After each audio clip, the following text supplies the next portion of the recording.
के people villa apartment में शहनाइयां गूंज रही थी। मीनू सास अपनी गर्दन ऊंची किए मेहमानों के बीच इतरा रही थी।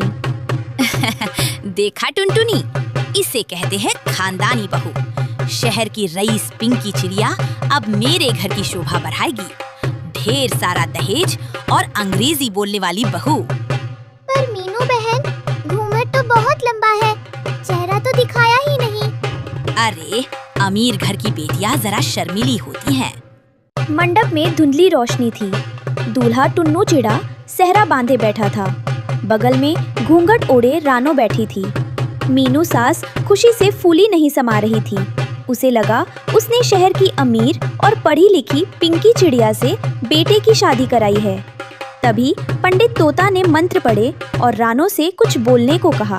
अब वधू वर को माला पहनाए और अपने सुखी जीवन के लिए 2 शब्द बोले। टुन्नू जी, मैं आपते तात बहुत खुद हूँ। आप मेरे लाजा बाबू हो। जैसे ही रानो ने मुंह खोला, मीनू सास के पैरों तले टहनी खिसक गई। टुन्नू का सेहरा टेढ़ा हो गया। अरे, ये क्या? ये पिंकी की जगह कौन सी रेडियो स्टेशन आ गई जिसका सिग्नल ही खराब है? मंडप में सन्नाटा छा गया। टुन्नू चिड़ा तो जैसे टहनी से गिरते गिरते बचा। अरे बाप रे, ये पिंकी नहीं, ये तो कोई सिग्नल कटा हुआ रेडियो है। ओए बिचौलिए कौए, ये क्या अनर्थ कर दिया? अरे मीनू जी, पिंकी तो उड़ गई। ये रानो है, बहुत भोली है, संभाल लो। शादी के कुछ दिन बीत गए। मीनू चिड़िया रानो को फूटी आंख नहीं सुहाती थी। अगले दिन सुबह होते ही मीनू सास का पारा 7वें आसमान पर था। ओरी तोतली, सुबह के 7 बज गए, अभी तक कीड़ों का नाश्ता नहीं बना। सारा दिन बस तत करती रहती है। मेरा बेटा हीरा था, उसे पत्थर मिल गया। ओरी तोतली, ओ तत की दुकान, रसोई में क्या अपनी जीभ सीधी कर रही है? अभी तक नाश्ता क्यों नहीं बना? ताश जी, मैं तो अभी दाना ला ही ली थी। आप इतना गुत्ता क्यों तलती हो? मैं ताला तात्तई से तल दूंगी। ताश जी, मैं क्या तुझे पत्ते खेलने वाली ताश दिखती हूँ? सासू माँ बोल। और सुन, ये जो तू आधा अधूरा बोलती है ना, इसे सुनकर मेरे कान के पर्दे फट जाते हैं। मेरा हीरा जैसा बेटा टुन्नू, उसे तेरे जैसी खोटी चवन्नी थमा दी किस्मत ने। अरे चुप कर, तेरी बोली सुनती हूँ तो लगता है जैसे कोई फटा हुआ ढोल बज रहा है। जाके पड़ोसन टुनटुनी से नमक मांग कर ला। माँ जी, मैं तोतली हूँ, पतल दिल की बुली नहीं हूँ। मैं ताली सेवा तलूंगी। रानो बाहर निकली तो डाल पर टुनटुनी चिड़िया, मिट्ठू तोता और कालू कौआ पहले से ही पंचायत लगाकर बैठे थे। क्यों गई मिट्ठू, आज मौसम कैसा है? मौसम का तो पता नहीं कालू भाई, लेकिन मीनू की बहू का नेटवर्क आज भी कमजोर लग रहा है। अरे देखो, पीपल विला की ब्रेकिंग न्यूज आ गई। बोलो रानो, आज क्या समाचार है? अरे मिट्ठू, इससे क्या पूछता है? इसकी डिक्शनरी में तो सिर्फ त अक्षर ही है। रानो, जरा बोल तो। कालू कौवा काला है। अरे रानो, सुना है कल तुमने सास को सासू माँ की जगह ताश माँ बोल दिया। बेचारी मीनू तो ताश के पत्तों की तरह बिखर गई होगी। आप लोग मेरी मदद तलो ना, मुझे नमक दे दो। ताश माँ बहुत गुत्ते में है। नमक तो तब मिलेगा जब तू कच्चा पापड़ पक्का पापड़ 5 बार बोल के दिखाएगी। बोल, ता ता ता। सब जोर जोर से हंसने लगे। रानो रोते हुए अपने घोंसले में वापस भाग गई। शाम को टुन्नू काम से वापस आया। रानो कोने में बैठी सिसक रही थी। टुन्नू जी, सब मुतपल हंतते हैं। क्या तोतला होना पाप है?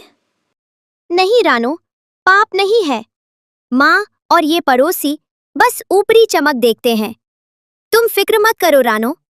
माँ ने फिर कुछ कहा क्या? देखो, मैं जानता हूँ धोखे से शादी हुई, पर तुम दिल की बहुत अच्छी हो। टुन्नू जी, मैं तोतली हूँ, पतल बुरी नहीं। माँ जी को बोलो ना, मुझे मत डांटे। मेरी क्या गलती है? मैं क्या बोलूं रानो, माँ का स्वभाव तो तुम जानती ही हो। वो तो बस अपनी चालाकी दिखाने के चक्कर में खुद ही फंस गईं। अब गुस्सा तुम पर निकाल रही हैं। मीनू चिड़िया ने सोचा कि रानो को घर से निकालने का एक ही तरीका है, उसे सबके सामने जलील करना। उसने घर पर एक भजन संध्या रखी और रानो को भजन गाने को कहा।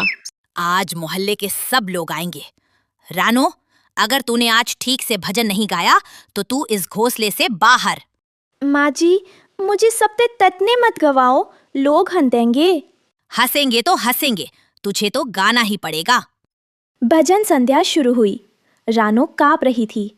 तभी वहां से एक वृद्ध और तेजस्वी उल्लू बाबा गुजरे। वह बहुत बड़े ज्ञानी थे। रानो ने उन्हें देखा और पास जाकर उनके पैर छुए। उल्लू दादा, आप बहुत थके लगले हो, ये लीजिए, जल पी लीजिए। रानो ने बड़ी श्रद्धा से उन्हें पानी पिलाया और अपना थोड़ा सा कीमती दाना उन्हें खिला दिया। उल्लू बाबा रानो की निस्वार्थ सेवा और उसकी तोतली आवाज के पीछे छिपे शुद्ध मन को भाप गए। बेटी, तेरा मन गंगा जैसा पवित्र है। दुनिया बस शब्दों को पकड़ती है, पर ईश्वर भाव देखता है। बोल, तुझे क्या चाहिए? बस ये तत्त खत्म हो जाए दादा, माँ जी को मेरी बातें अच्छी लगे। उल्लू बाबा ने अपनी जादुई चोट से एक चमकती हुई जड़ी बूटी रानो को दी। इसे चबा ले बिटिया, तेरी वाणी में अब माँ सरस्वती का वास होगा। जैसे ही रानो ने जड़ी बूटी चबाई, उसके गले में एक दिव्य झंझनाहट हुई। मीनू सास ने उसे स्टेज पर धक्का दिया। चलो भाई, अब हमारी स्पेशल बहू भजन गाएगी। कालू कौआ और टुनटुनी चिड़िया तैयार थे हंसने के लिए। रानो ने आंखें बंद की और जैसे ही मुंह खोला, पूरा जंगल शांत हो गया। श्री रामचंद्र कृपालु भजमन हरन भव भय दारुणम। उसकी आवाज ऐसी थी जैसे कोई कोयल की मधुर तान। कहीं कोई रुकावट नहीं, कोई तोतलापन नहीं। मीनू सास की आंखें फटी की फटी रह गई। टुन्नू का सीना गर्व से चौड़ा हो गया। भजन खत्म होते ही सबने तालियां बजाई। कालू कौआ और टुनटुनी शर्म से पानी पानी हो गए। अरे रानो, हमें माफ कर देना, हमने तुम्हारा बहुत मजाक उड़ाया। मीनू सास अभी भी सदमे में थी। सासू माँ, अब तो आप गुस्सा नहीं होंगी। देखिए, अब मैं ठीक से बोल सकती हूँ। अरे नहीं बहू, मुझे माफ कर दे।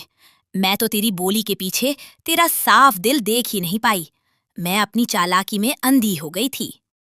उस दिन के बाद मीनू सास ने रानो को अपनी सगी बेटी की तरह प्यार दिया। रानो की मीठी आवाज अब पूरे सुंदरवन में मशहूर थी और टुन्नू चिड़ा अपनी सुरीली रानो के साथ खुशी खुशी रहने लगा। इस कहानी से हमें सीख मिलती है कि इंसान की पहचान उसकी कमियों से नहीं, बल्कि उसके अच्छे स्वभाव और साफ दिल से होती है।